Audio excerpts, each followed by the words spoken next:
Now Yeah. the question here, to find to diagnose these things, we need a number of samples. Now the question is, what do you think from your experience is the right number of samples? I can conclude that first of all there is an MG infection, and if I want to monitor the vaccine the intake also, how many samples I should take per time, and to understand how is the vaccine intake or there is infection here. Okay. So yeah, the numbers are going to be different depending on your goal.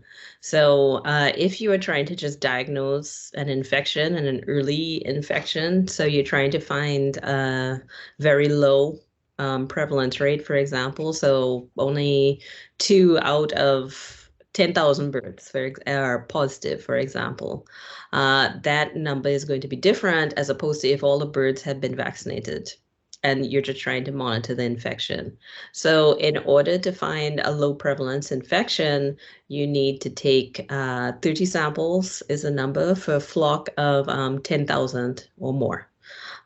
If it's less than 10,000, number is still 30.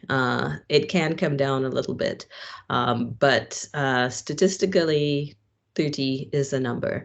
And that is with a sample size of 30, you should be able to find a mycoplasma infection where 10% of the birds are infected, right?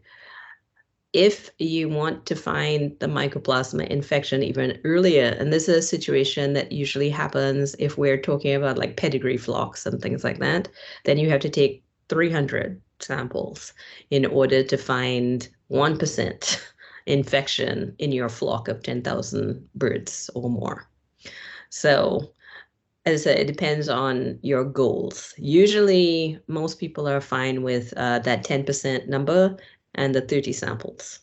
And how often you take samples depends, again, on how low a prevalence you want to find. So usually 30 samples every 6 weeks, for example, and maybe every 3 months, depending on the value of the flocks and whether they are multipliers or parent breeders, etc. So it really can be individualized as well. If you are just monitoring after vaccination, you can take fewer samples. Because what you're doing, you already know all the birds are infected. So you're not trying to detect a certain prevalence level or anything like that. But you still want to take a big enough sample size so that you have an accurate picture of what's going on in the flock. And that also depends on how often you want to sample. So if your sampling intervals are wider, then you take more samples per sampling time. If your sampling intervals are shorter, then you take fewer samples per sampling time.